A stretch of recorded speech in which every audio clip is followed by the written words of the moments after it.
welcome everybody. No intro tonight. We may have a special guest popping in at some point. Welcome. And tonight's topic is, well, it's Happy New Year, basically, is the basic topic. But we're going to talk about what we're planning and what we see happening in 2022 in wargaming. What do we want to play? Where are we going to go? Welcome to our special guest, Jess from Noble Knight. Hi, Jess. Hey guys, how's it going? Oh, it's good. My email works fine that I sent at 8:25 this morning with the link. Jess, I couldn't send you an email because for some reason it's still checking mail as of now. That's because he's got bullshit caveman internet. Actually, I have very high tech Videotron internet. I think it's my computer. That's possible. The best of Canadian internet. Yes, exactly. I was like, don't you guys have fantastic socialist internet in Canada? I don't understand. It's shared by everyone, you see. So well, that's true. There you go. There's this guy in Saskatchewan watching 4K Netflix right now, and he's messing it up for the entire province of Ontario. It's really more of a Chicago accent than a Canadian accent. I just got back from my capitalistic job, Amazon. Oh, working for Jeff Bezos himself. Yeah, and you know what? Tell Jeff I said hi. I will. He's Greek, by the way. Oh, okay. Isn't he up in space right now? No. Not right now. Sending some other folks up there now. He was in space. Jess, thanks for coming over. Hey, it's my pleasure. Yeah. It's okay, so this is too cool. This is too cool. Jess, what do you got? I brought a bunch of stuff for you guys today. So I remembered last time we were talking about campaign for North Africa. Wait, let me lean the other direction. So I brought you one of those to look into.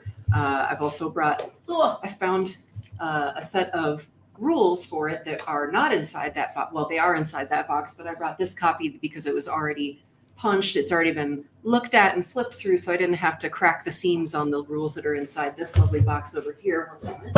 Artie, you got that game? No, I do not. Campaign for North Africa, or as we call it in my house, an afternoon filler game. Right? Yeah, it's only 1,500 hours play time, right. Something like that. Yeah. I think I read something. If you were to get together with your group, which you'd have to find 10 people to play this game with.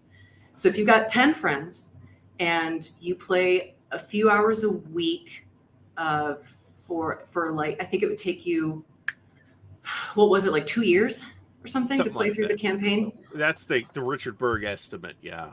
Now there's actually a running playthrough happening on YouTube of Campaign for North Africa. Yeah, so it's my theory that a lot of the paperwork type stuff that would keep you really tied down back in the day, you could just set up a spreadsheet to do now, and it would be a lot easier. I have not validated that hypothesis, but that's my guess. I think it's probably easier to run now than it was in 1981 when it came out.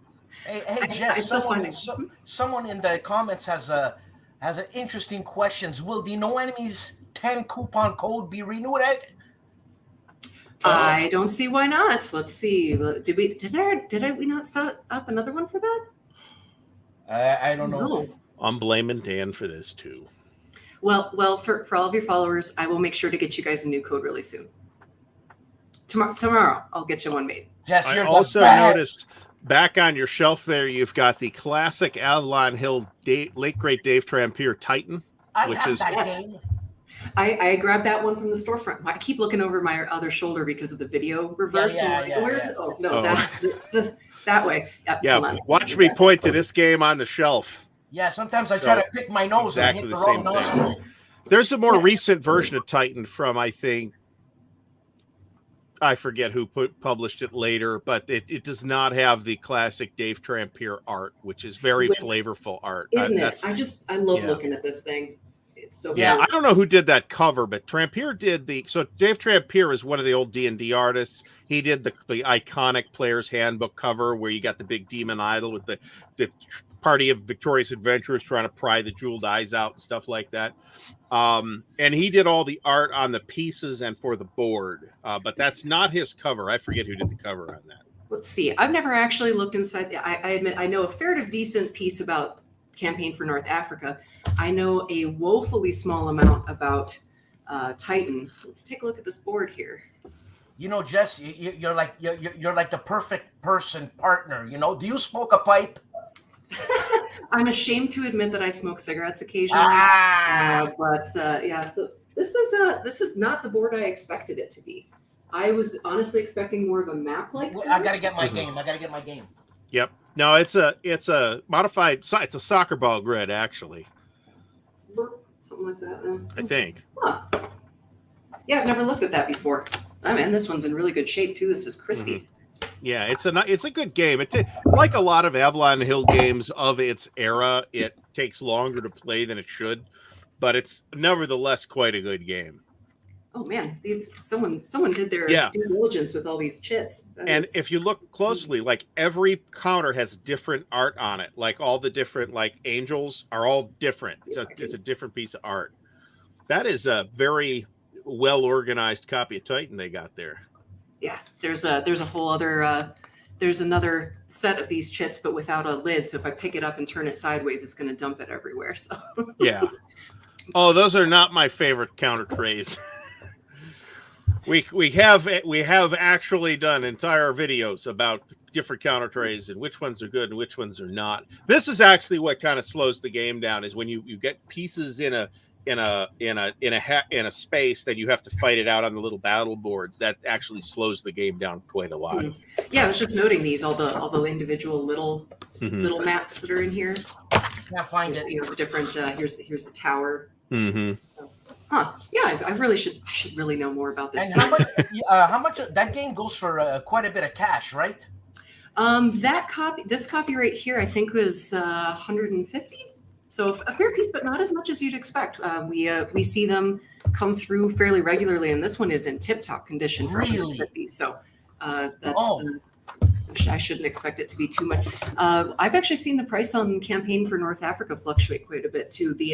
This copy this hefty copy I was just picking up is not currently cataloged for sale. It will be soon, but I think it was missing a few of the rules components, so we've been kind of waiting to get good copies to add into it. But man, it is really nice. What is in this one is in such good shape. Like the sheets are still white instead of the usual very yellowed that I usually see these being. Is it punched? It is punched, but it looks like it honestly hasn't seen a lot of play. Let me just dig up. Oh, I guarantee that's the case. Fair.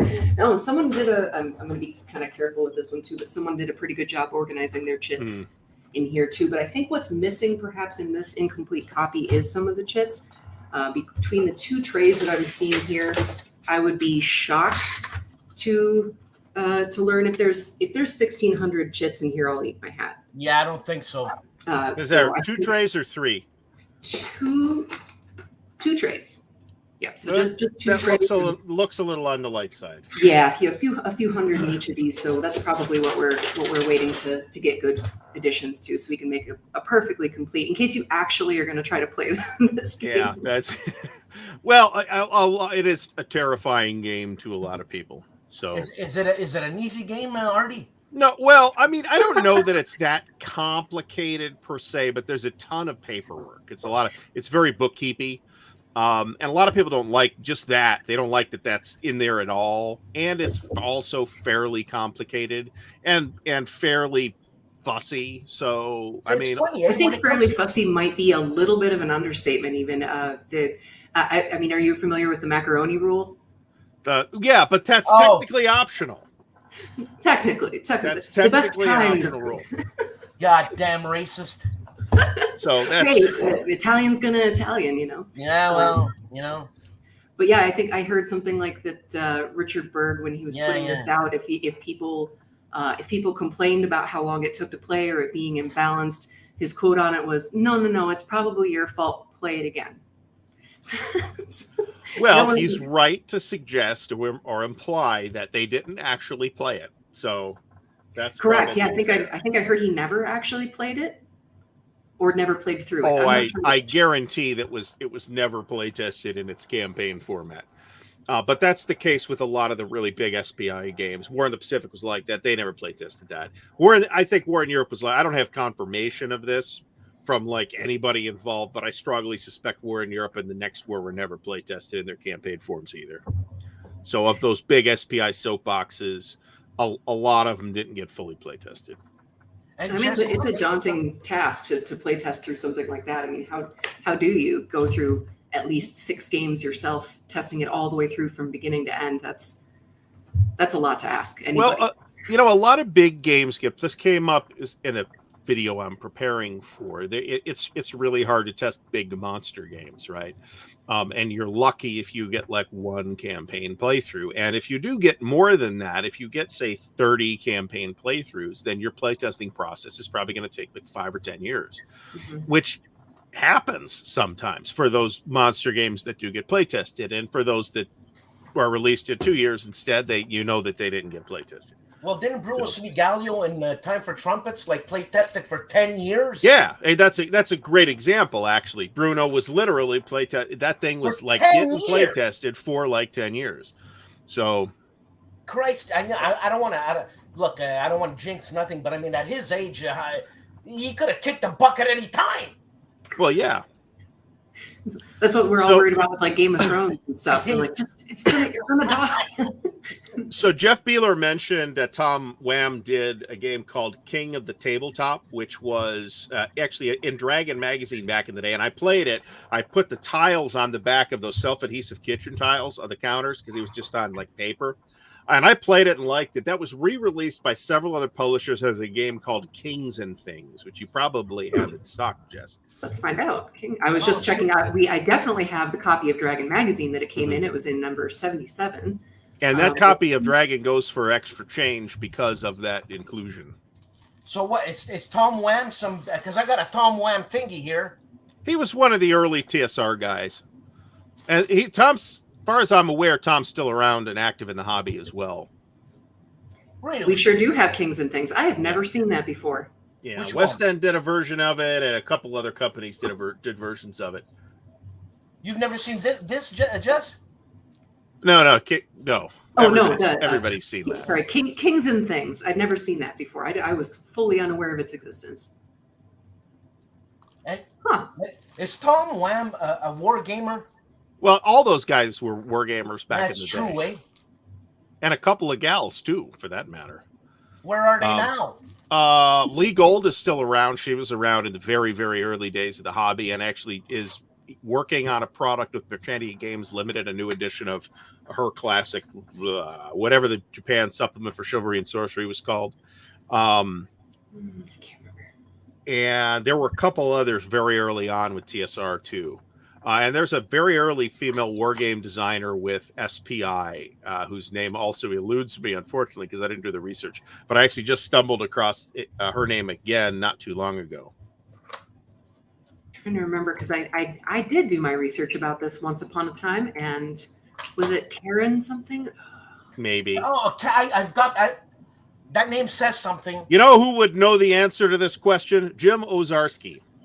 Jim Ozarski would know the answer to this question. So, Jim, pipe up if you're here. Karen something. Where that might be the her case. Name?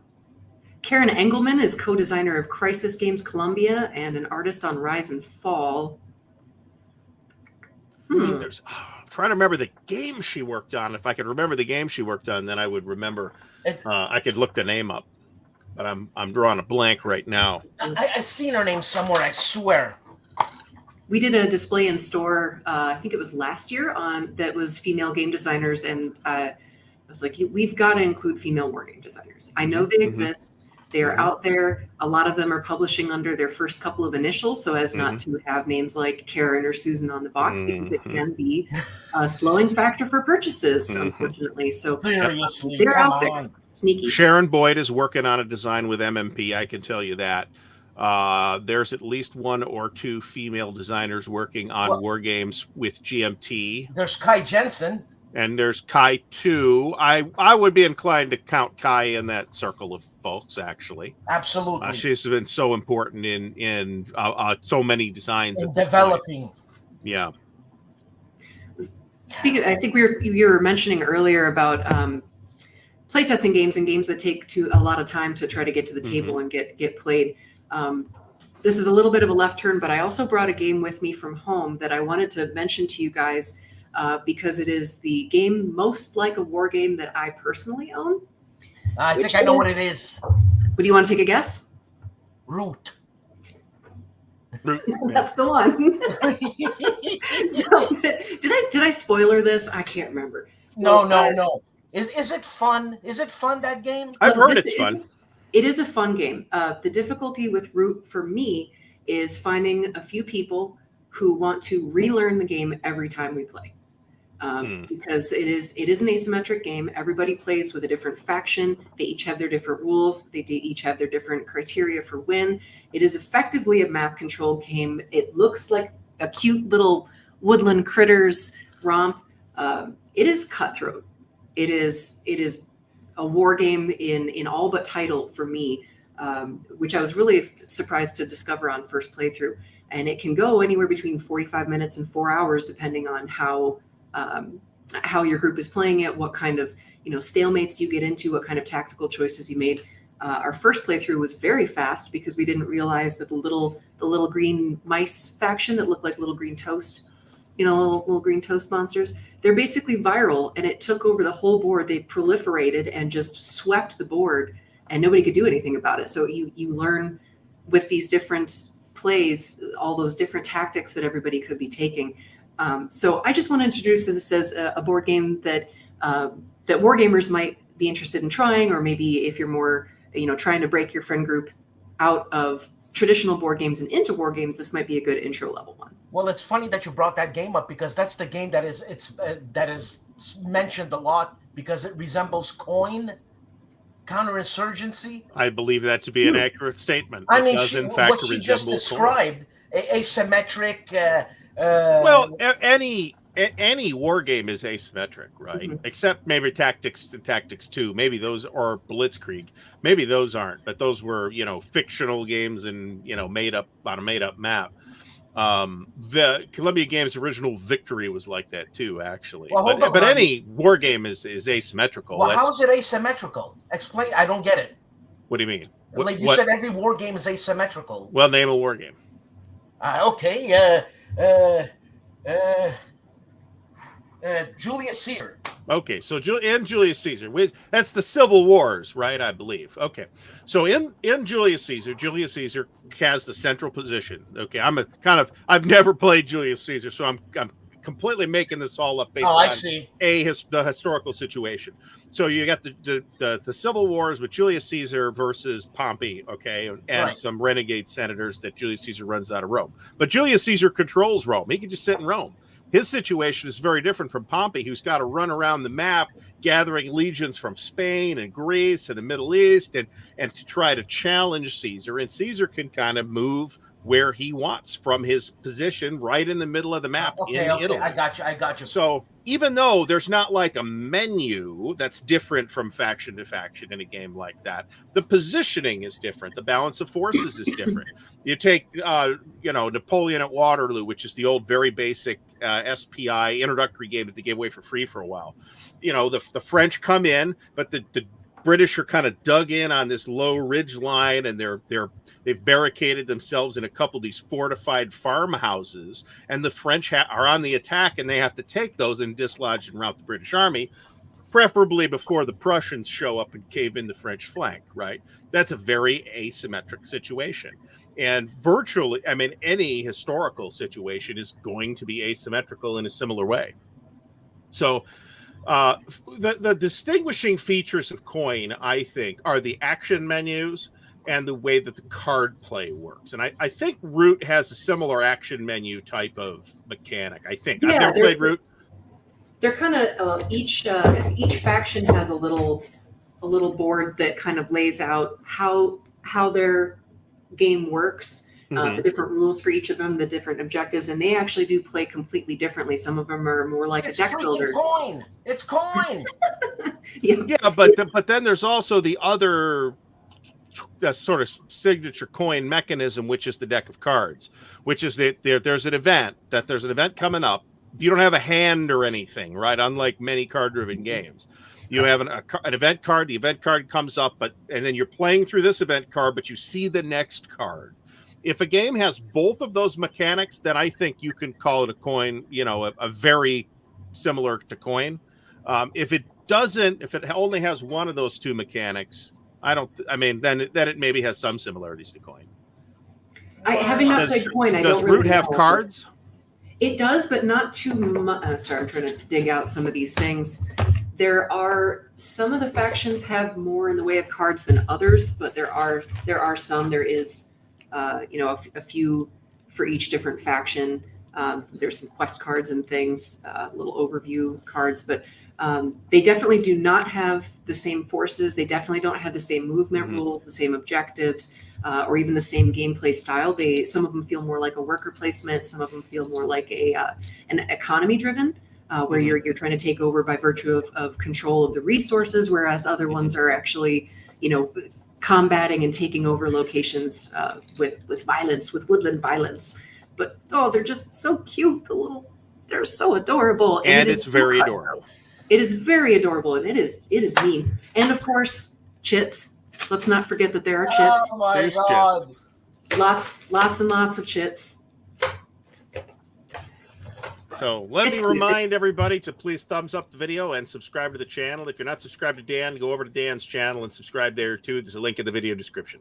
And buy some stuff at Noble Knight. And that's now you got to wait for the code. No enemies. Yeah, fair. I'll get you guys a code in just a couple days, I promise. Okay, that's cool. Jess, I wanted to ask you this. So if someone wants to sell, Artie, and I want you to jump in here. If someone wants to sell that North Africa SPI game, won't he get or she get a better price on, not a better price, like if he wants to sell it, won't he get a better price on the private market instead of selling it to Noble Knight? And why wouldn't someone do that? And why does Noble Knight all of a sudden always have these bloody games? Let me take a stab at that, and then I will let Jess correct me. So if I have a copy of Campaign for North Africa and it's in really nice shape, and I want to sell it, and it's the only thing I want to sell, I can put it up on eBay. Somebody will buy it for $600 or whatever, and then I will put it in a box, pack it up, take it to the post office, pay $20 or whatever to ship it, and then it'll go to them and they'll have it.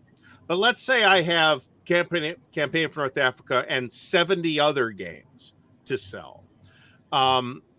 Then that hours worth of work to take the pictures and put the listing up suddenly turns into 70 hours. So and then shipping it probably takes double that. That's a lot of it, yeah. Okay. That's one big aspect is just the pure convenience of not having to list them all yourself individually. Find buyers. Waiting on it is another factor that people are sometimes like, I don't want to wait 6 months. Hey. Ruh-roh. Uh-oh. Hey. Hopefully she'll be back. What'd you do, Dan? Hey. I didn't do anything. But she's back. Oh, that was weird. There we go. Sorry, it happens. Jess! Welcome to technology. Hey, it's Jess. Sorry. I'm not sure exactly where I cut off, but I've kicked myself out of my own chats before, so don't feel that. Nice. That makes me feel a little better about the things I do on a daily. But yeah, so the convenience factor of not having to list them yourself is a big one. Not having to wait to find the buyers is another one where sometimes you're like, I'm moving. I need this out and I need it out now. I want this shelf gone. And confidence in the buyer is another one that is a big, sometimes when you're selling things on eBay, there are scams. There are checks that bounce. There are people out there who do all kinds of weird, and they try it on us sometimes too. We have a lot of fraud checks to make sure this doesn't happen. But it comes and goes, the levels of fraud on eBay and other things. But man, like listing stuff on Craigslist, listing stuff on eBay, there's a certain amount of work and a certain amount of risk that you assume as a seller. And when we take those in, you know you're going to get a check from us that isn't going to bounce. You can get store credit right away if you're just looking to revolve it. Yeah. So we know, and we will never lie to you about the fact that if you sell your Campaign North Africa on eBay, you're going to get the current market price. We can't offer the current market price. We'll offer as best we can to keep our margins and just take the hassle off of you. I understand. Convenience. Yeah, we're a convenience factor. So last time I sold stuff, right, which was like 7 or 8 months ago now, I ended up, I forget how many items it was, but I ended up with about 25 packages to ship out. And it took me about a 40-hour work week to take care of all that, to take care of all, answering all the emails, getting all the addresses, having to double back with people to get their address because they gave me the wrong zip code because there's like 2 identical addresses in New York. This happened. 2 identical addresses in New York City that have different zip codes. Otherwise, they're totally identical. And, reprinting the fooling with the printer because the printer don't work. Huge headache. And I remember you were saying that people were actually emailing you saying, "Why is the shipping so high? Well, that was just Canadians that was doing that. Oh. So I'm not kidding. Burn. Need some salve for the burn. Jesus. I don't set the postage rates, buddy. I'm sorry. It was like, no, it's in Canadian dollars. So it just will understand if you say I can't afford that. That's too much. But at the same time, don't climb up my ass about it. It's I wanted to buy. Don't call the Postmaster General, man. I just wanted to buy right now from eBay 8 magazines. It's a pipe smoking magazine, whatever. Okay, whatever. Aficionado. Well, no, that's cigar aficionado. But the just pipes. So 8 magazines shipped to Canada. $51 of shipping. Forget it. Do they come with a box of gold Krugerrands? Yeah, I'm seeing this comment about back when it was just Aaron's Games in the email list. Mm-hmm. We're on, this year marks our 25th anniversary from when he started it as Aaron's Out of Print Games in 1997 as an email list through AOL. Yep. So it's interesting that there were then, and there are. Desert Fox Games was around 25 years ago, for example, and they occupied a very similar niche. Maybe the difference is that they never did anything but war games, but there was also places like Crazy Igor and stuff like that, and it's. I wonder, and maybe Jess can comment on this, and maybe not, why it is that Noble Knight has ended up still around and still viable when all those other places are either gone or still operating at the same, nickel and dime level that they were 25 years ago. Well, part of it is just Aaron's sheer tenacity. Let's put that out there. He actually told us not that long ago, he's like, I fully didn't expect Noble Knight to be a store for 25 years. It kind of continued to happen, but I think I can generally point to our general values on being honesty. That's something that we pride ourselves on. Exemplary customer service is a keystone of what I think keeps us in business that has hamstrung some other businesses. But we had that benefit, like some of those other companies, of starting online first and then moving into being a local friendly game store. So we kind of had both of those things going on for us. Plus the convenient location of being in Wisconsin. I know we talked about that last time. We have such a vibrant gaming community here. There's sources of all the vintage games from D&D and TSR for many years just in our neighborhood. So there's a lot of people and a lot of collectors nearby that heard about us quickly. But it's definitely been online primarily since day one. And some of it could be luck. Some of it could just be our business practices, good customer service, and sheer tenacity. And as we've grown, we've continued to make more and more of a name for ourselves and be trusted. That's what we aim for. Now, this guy, Aaron, would he hang around with people like Gary Gygax? Was it at that time? At the time, yes. But I don't know that he, oh man, I meant to ask him that a while ago. I don't know that he ever met Gary Gygax, but he definitely met a whole lot of the other crew. I'd be shocked if he had. And me too. Like these guys are the OG nerds, man. You know what I'm saying? And were they stoners, these guys? Like seriously? Would I answer a question like that? No, but I mean, who would open up a place? I can say Gary Gygax definitely was. Well, I think that's pretty common knowledge. So, that's not a widely kept secret or anything. Yeah, definitely. There's nothing wrong with being stoned. Well, he was in California for up there, yeah. For years running TSR Entertainment too. So, who knows what went up, at random person's nose in California in those years. So, I mean, Gary met a lot of people. I mean, I met Gary twice. So it's, Gary met a lot of people. I wish I could say I had. I've met his family. I've met a bunch of his sons, one of his wives, but unfortunately, I never met the man himself. Yeah, John Sai saying hello from the sunny Philippines. Man, I was watching something on World War II with the Philippines. Bloody hell! Yeah, somebody on Facebook's running one of the games, Philippines 41 right now, actually. So our topic tonight, which we haven't, it's kind of like just like the Happy 2022 show, was going to be, what are we looking forward to in gaming in 2022? So, Jess, what is Noble Knight looking forward to in gaming and Noble Knight in 2022?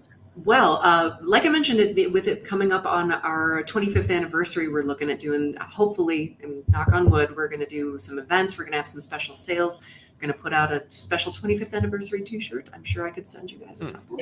Oh, that'd be cool. We've got, in fact, I just published on our content site, we've got a new article about some game releases that we're looking forward to in the coming year. A few of the ones for war games that are coming up really soon. Man, I'm racking my brain. I wrote the thing. Okay, hold on. 1565, Siege of Malta. We're looking forward to that one. Bonaparte and the Quadrilateral. Yep. And then, let's see. Dogboats, Battle of the Narrow Seas. That one's by Compass Games. Yep. That's Compass. Yep, we're looking forward to that one pretty soon. Oh man, Bonaparte was... Bonaparte is OSG, Kevin Zucker. Oh, yep, OSG, yep. And then I'm pretty sure it will be the only game ever to have the word quadrilateral in the title. I think there are more actually. Let's see. Now I'm awesome. Quadrilateral. Sorry, excuse me while I pester our database. Ooh, maybe the only one on BGG. Aquileia, maybe. Oh, no, it doesn't. Oh, I thought it did. Shows what I know about war games. That much. So, not even just war games, board games of any kind. Maybe there's an RPG product with quadrilateral in the title, but I can't think of one off the top of my head. Yeah, not in war games that I'm seeing in there. But a couple other things that we're looking forward to. I know you're an RPG player. We've got a couple things that we're looking forward for that. The G.I. Joe RPG is coming out pretty soon. No way. Yeah, G.I. Joe RPG, and that one's being published by... Oh, goodness. Renegade Game Studios, I think. Okay. Yeah, that's coming out. I think I was unaware of that, actually. I predicted that might be a big hit. I think so, too. And that's coming pretty soon. I think it was originally, actually, they were thinking it was going to release by the end of this year originally. And then, of course, with the shipping apocalypse, things have been delayed for everybody everywhere. But I think they are still hoping that that's going to release Q1. So it could be any day now. I was handing condolence cards out to all the vendors at Origins saying, sorry, your stuff's on a boat. Bless you. They probably almost shed a tear in that moment. Oh, man. Several almost punched me, actually. I suggested that we respond to trauma in different ways. I suggested that we schedule a cruise, and then on our boat, we could float out to the boat where all the stuff is and get the stuff and bring it back. And that was not a well-received suggestion either. If you can't laugh at tragedy, what can you do? Right. I know that. So licensed RPGs seem to have kind of, at least selected ones seem to have really taken off in the last couple of years. The Aliens RPG has gotten a very strong reception from Free League. And there's a bunch of play on it on, actual play on it on YouTube and stuff like that. And it's supposed to be really good. I'm actually playing Twilight 2000 right now. Yeah, but that's kind of a license. You said Free League Publishing, and I was like, this is one we've been pretty stoked about. This is awesome. Yeah, so you have, how many of those copies do you have? Is that the only one? No, we sold out briefly. So the first batch came in. We got a lot of them. They sold out as anticipated, and we just got another shipment of them in. So I think there's probably a good. I'm going to have to say maybe 20. 20. Eh? I wish we could have gotten more. There's supply issues are still ongoing, but we definitely have more than a dozen. What do they go for? Twilight 2000 isn't that much. I think it's only like $50. Really, eh? Yeah, their box sets. I don't have that, but I've got a couple of box games from them, and they're not that expensive. And the quality is really high too. Yeah, and this is a hefty box. It's heavy. It contains actual bullets. But bullet dice at least. Actually, if you got in on all the Kickstarter fancy pants pieces, there were some bullet dice that you could get with it.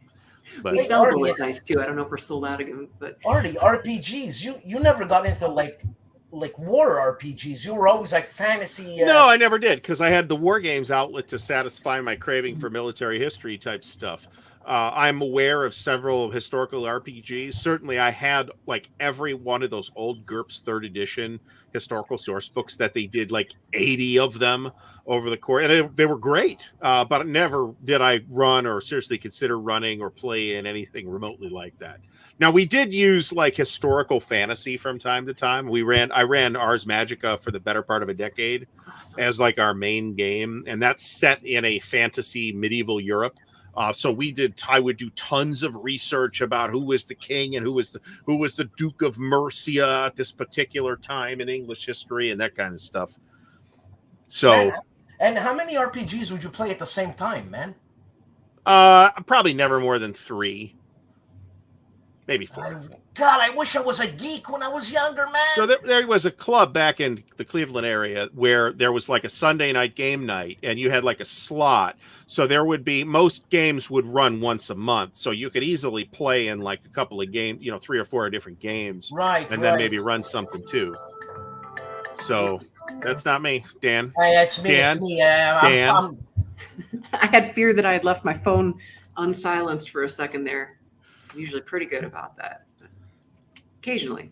But yeah, this one was one that we've. A ton of our staff are playing this, are setting up games. Really? Yeah. This is apparently one of the better RPGs to come out in the last. Why is that one so popular? And you know what? It being my first. Well, because people think the world's about to frickin' end, Dan. That's why. Oh, is that why? That could be why. The system's also pretty cool. It's easy to play, while not being so superficial that it's got like no meat to it. It's pretty good. Well, what do you mean it's got no meat?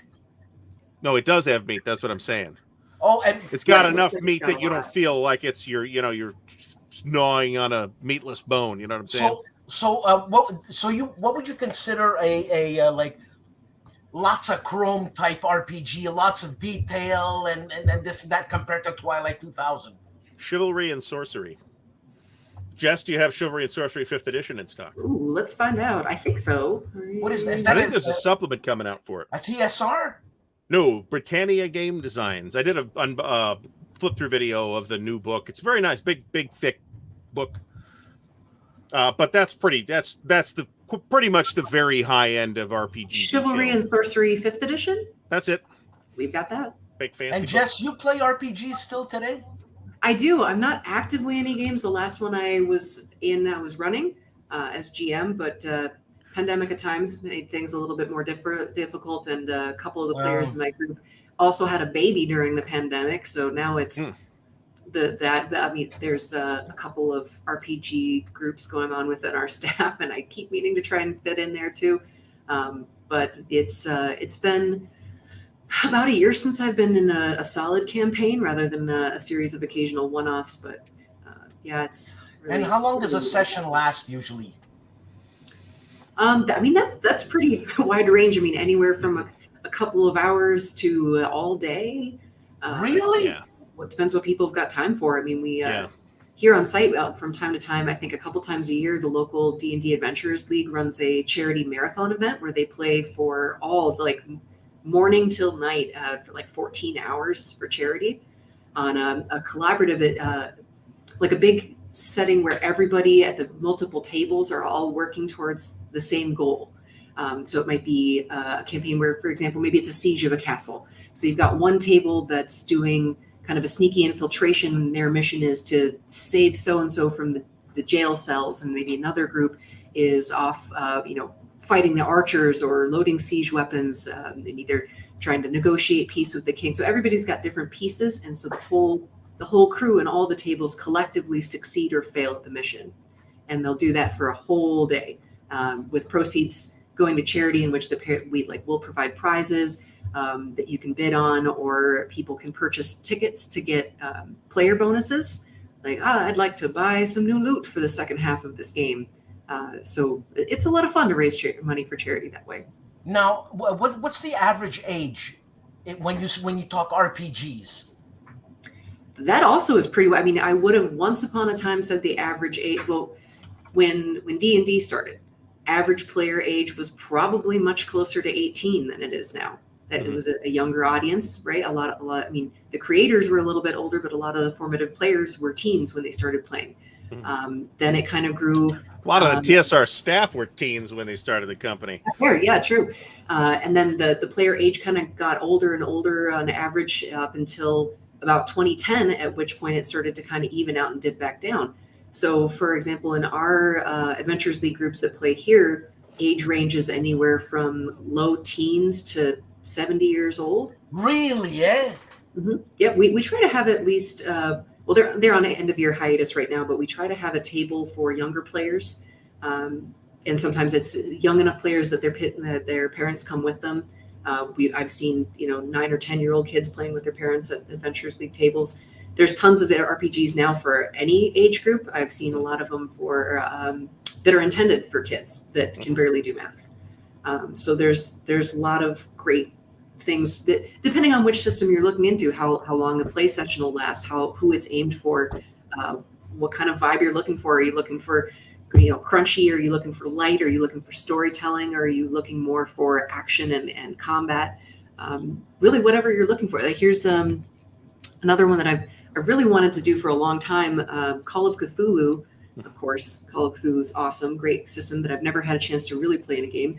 And then Delta Green, the spinoff from that, that's basically if Call of Cthulhu met shadowy government agency.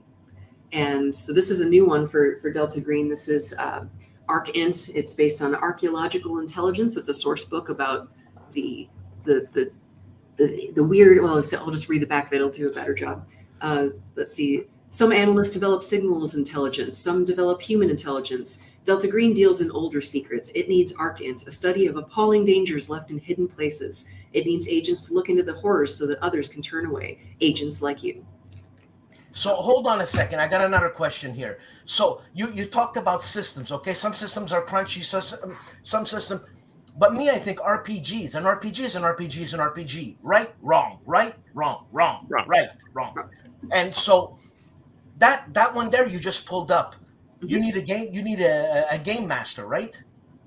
Yes, there are a fair number of RPGs now that are game masterless, though, where the book effectively runs the scenarios for you, so you don't have to have one person who feels like they are the crux of the story and has that pressure. It's not for everybody to feel like you have to make those impromptu decisions about what the character's actions mean for you in your story. I'm racking my brain now, even though I know there's so many of them. I've talked about them before, but there are definitely a fair number of GM-less games. I think Fiasco might be one of them. Okay, I'd love to know very some. Popular. I'd love to know some, Jess. I'd really love to know some. Yeah, I can send you some. If the first thing that comes to mind isn't a classic RPG, but it's a graphic novel style solo play RPG. There's a whole series of those. The Van Ryder Games makes those. And I've had a couple of those at home. They're great. It's a lovely little book with panel art like a comic book. And it's an RPG, a true RPG, dice rolling, stats giving, equipment obtaining, choice-making game that you play by yourself. So the only honor guard is you. So you can cheat if you want to, but what does that do for you? You see, and Jess, someone said, no game master. Wow, the game master was everything and made the adventure great. Now, does it take away not having a game master with the ones you're suggesting? Well, that depends. They're designed to make it so that you don't have to play it that way, but still get that same experience of adventure and discovery. So if you're not kind of cheating and going through the book ahead of time, there's still a sense of discovery. There's a wonderful tale that someone has written for you to experience. So there effectively is a GM, but that GM wrote this book for you and is presenting it to you, assuming that you are playing through it according to the rules and discovering things as you go. So kind of like a choose your own adventure book is in a certain sense an RPG. One of my first RPG, like real RPG experiences was the old D&D module Blizzard Pass. There's a whole history of, there were games that were specifically designed around solitaire adventures, like Tunnels and Trolls. Early Tunnels and Trolls was all solitaire stuff. I'm trying to remember. I know Fiasco is one, and I've not played Fiasco. And Fiasco, what's the theme when you say Fiasco? So I'll let you take that one. It sounds like you played. Coen Brothers movies. That's the theme. That's cool, man. So yeah, I've never played it. I guess it's a lot of fun, and I actually wouldn't say there's no game master. Rather, I would say that everyone around. I think this is the way it works. Everyone around the table shares those responsibilities, and there's a lot of indie RPG. I don't know about to say a lot, but there's a fair number of indie RPGs that work like that.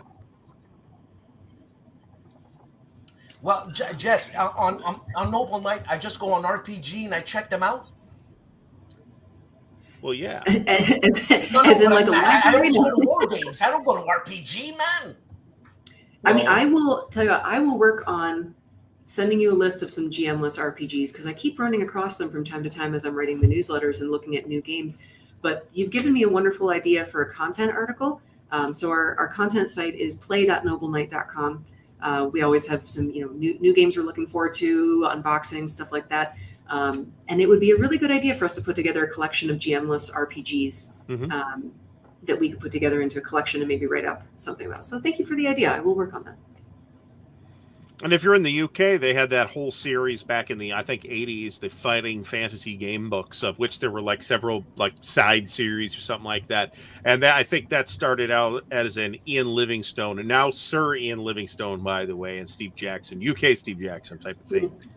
So I almost picked up a huge, gigantic copy of Ogre to show you guys. That just the car-sized box. Yeah, I know. I got it. I got it. I looked up on the shelf and I saw it up there, and I was like, I don't want to get a step stool. So I saw that box at Origin right after it came out. I saw that box at Origins sitting on a table somewhere, and I immediately shanghaied the nearest small child to stand next to it for scale for the picture. It's ridiculous. When he couldn't sell enough of those games at one point, I got mine, I think, for like $70. What does it go for now? Ooh, that's a great question. 1 second. That's a great question. Like $200 is my recollection, but I could be wrong. Like, I don't know why. Like, he made millions, man, on the Kickstarter, and he was like, what the hell am I going to do with this cash? Some of these Kickstarters have like completely blown the people that run it. Like Matt Colville's Kickstarter made like a couple $1 million, and Matt Colville was just some rando running a YouTube channel, and he did a Kickstarter, and he made like $3 million, and now he's running a company. So I mean, sometimes these Kickstarter things just go totally bananas. And you're right. Your recollection is correct. Ogre, the 30-pound designers edition. We have shrink wrapped for $1.99. That does include the gold Krugerrands, however. That's why it's so heavy. Is that why I started picking it up? Yeah, it's a 30-pound designer edition. You got to put a belt on before you pick it up. I'm pretty sure. I just bought it for kicks for $70, and it's just insane, man. I didn't like Ogre enough to spend $200 on it, to be honest. I played it. It's okay. It's a fine $5 game. Yeah. I don't know. That's just my opinion. That's just not really my thing. So I noticed there's 144 fine Traveler items in stock at Noble Knight. So Traveler is getting hot right now. We're working on an article about that. Traveler is taking off again. Oh, that's cool. Awesome. I got a Traveler video coming this hold on Tuesday. Artie, why are you into Traveler, and is it too crunchy? It depends which version of Traveler you're talking about. Some versions are really light. Some versions are really crunchy. You can kind of find what you prefer. The current edition from Mongoose, which is the one that I like, I like a bunch of them, but that's the one I'm hot on at the moment. That's more on the light side. Yeah. It's kind of what D&D 5th edition is to D&D 3rd edition. Yeah. Almost all the complexity in that game happens in character creation. Character creation is relatively involved, but after that, there's like 6 pages of combat rules, for example. It's not very complicated. Oh, Jess, when you guys ship to Canada, it's not as expensive as last time I bought stuff from you guys. We talked about this last time, as a matter of fact. Yeah, but they ship like 1 million packages a day, so. Not quite 1 million, but yeah, it's a lot, man. We are still reeling from the fallout of the holiday season back there. I'm sure none of our warehouse employees are currently watching the stream because they're probably at home, passed out, exhausted from serving. But they are such an incredible part of our team. wish to give them a round of applause for everything that they've done in the last month. It's shocking how much stuff the warehouse team and shipping and receiving does for us here, and they're so wonderful. But we have pretty good rates from our shipping services because we do a fair amount of business with them. Okay.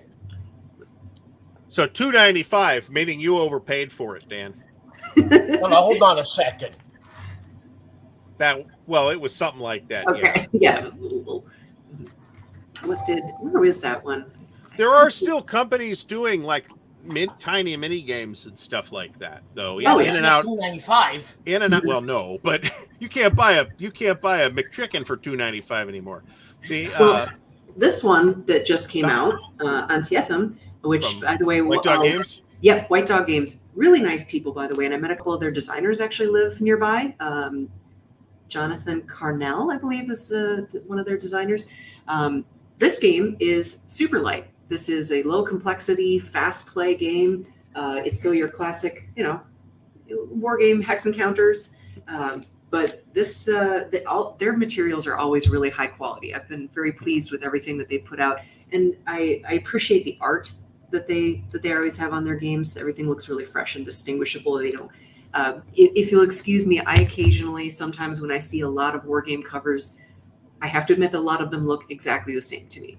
We were just having that discussion. Roger. I'm sorry. We were just having that discussion. I'm gonna ping Roger and tell him you said that. I'm sorry. all your stuff looks the same, Roger. Well, I mean, but look how shiny and well, this is so glossy and high quality thing. Yeah, no, that's nice. It's nice. It looks like something that came out this year instead of something that came out in 1980. I'm only half kidding. I mean, over the course of the wargaming hobby, the last 40 years, Roger McGowan has done a huge percentage of the covers of war games for GMT and Avalon Hill, and even a couple from SPI. So, yeah, and a lot of them are really cool, and they have some good art. But there's a certain tendency towards sepia tone that isn't always necessary. I know there's a nostalgia factor for a lot of this. Yeah, but sometimes I just look back and I'm like, isn't that enough beige? There are more. You could fully saturate the colors instead of washing them out. This is just maybe this is me and my bent towards colorful board games, but no. But you know what? I if I'm not mistaken, things are changing more. They're becoming more dramatic in their art. Especially, that's a phenomenon much larger than wargaming or even gaming. Okay. Well, here is it's got a label across it still. Another brand new one across the US. This is a classic example of what I would say I envision when I think wargame cover. This is a brand new game. This is not a remake from 1978. And I'm sure this is a wonderful game. It's got pretty good reviews. It's I mean, obviously everything that Decision makes is pretty well put together. Although I gotta say, I'm a little surprised. This is. I mean, Jess, they're the Decision game. Those are the most curmudgeon, grognardy, old farts you can. Have you ever talked to Doc? Oh my God! You know what I'm saying? Old cranky person. I sometimes start off my origins thinking, what am I going to do first when the dealer's room opens? I think I'll go be scowled at by Doc over at the Decision Games booth. That sounds like fun. Oh man. I think this is, I mean, there has to be a reason why this continues to be the cover type of choice. It's because the old grognards aren't dead yet. This game is not marketed to me. This is a game marketed to people who have a lot of experience playing these games, and a lot of experience in graphic design. Not necessarily, but I have to assume that they could have different graphic design work that isn't sepia tone if they wanted to. I have to assume that the reason for this is not a lack of awareness of what different kinds of art can be, so much as a cultural touchstone that is a familiar zone for this kind of game. That when people who've played a lot of these games see this feels like home. This feels familiar.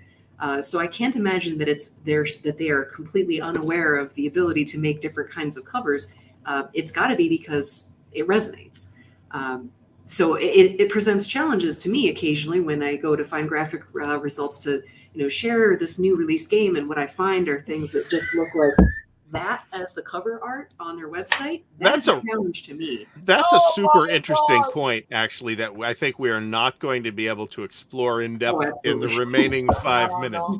But there absolutely is a wargaming graphic design color palette that is very common with field gray and U.S. Army green. And there's another brand new one. Khaki. This one has a different look, but it is still sepia. This is hey, look, man. It's still beige.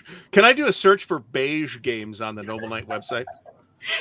Oh gosh, I swear to God, Jess, you're killing it. You're killing it. I mean, there's one guy, Stigler, over here. He's hissing at you, man. Oh, I'm sorry. I mean, no offense. This is just my personal take. I mean, speaking of curmudgeon, we should put him and Doc in the same room. Oh my! That would be like friggin' Thunderdome. 2 men enter. It would be great. No, but you know what? Yeah, it's what it is. I mean, it's the nostalgia factor. It's the marketing factor for that type of game. I mean, you know, you can't have the color red in it. Well, you can if there's Soviets in there, though. Oh yeah, right, yeah. Mm-hmm. But it's a muted red. No, it's a bold red of the people. What are you talking about? The Russian in Russia, wargame designs. It's red because it's the blood of the workers. The blood of the workers makes society run. That's why it's red. Didn't you? You live in Canada. You're supposed to know all this Soviet communist terminology. No. So, but yeah, that's a really interesting point. I'm going to have to think about that some more because I just like making title cards for videos, right? Which I've made close to 1,000 of at this point. I keep coming back to the same colors: the khaki, the field gray, the U.S. Army green. If there's like Soviet Dawn, I did videos on, and they're bright red with the Soviet gold. Actually, you can look up the RGBs on those colors. But I keep coming back to the same colors. Absolutely, you got the French that they're always blue, right? If they're not blue, then the game the grognards hate the game. Well, if it's Rev War and the British aren't red, then that's a problem, right? Well, if you're playing a game and your whole life, every time you've played the French, they're blue and Soviets are red. Mm-hmm. If you were to switch that up suddenly when you go in, you're going to start grabbing the wrong. No, counters. It's true. It's true. Oh, I insist on thematically appropriate dice color too.